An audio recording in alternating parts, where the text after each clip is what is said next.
Alors toi, Arnaud, donc, tu es membre des EDC. Comment est-ce que ça conduit ta vie de dirigeant? Comment est-ce que ça t'aide dans ta vie de dirigeant au quotidien?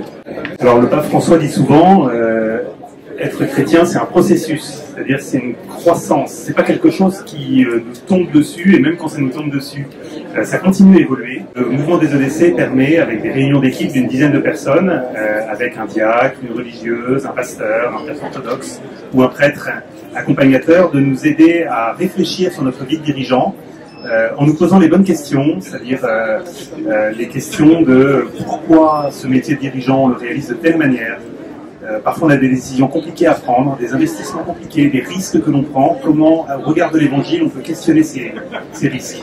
Ce mouvement des EDC m'a permis de vraiment réfléchir au quotidien par rapport aux différentes problématiques qui m'ont été confiées, d'essayer de prendre les bonnes décisions sous le regard de l'évangile. Ce mouvement des EDC, c'est quelque chose qui nous permet de rester en contact avec la foi, de voir qu'on est au service de quelqu'un qui nous est supérieur, qui va pouvoir, par rapport à ça, nous guider.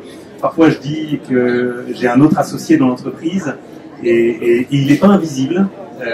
C'est-à-dire qu'il y a beaucoup de décisions que je dois prendre qui ne sont pas faciles, et quand la prière est présente, je m'aperçois que ces décisions deviennent plus faciles, et que dans ces décisions complexes et parfois engageantes pour les salariés et pour les fournisseurs, quand on peut être serein et apaisé, je pense que ça apporte pas mal de choses et ça permet vraiment de construire de belles aventures.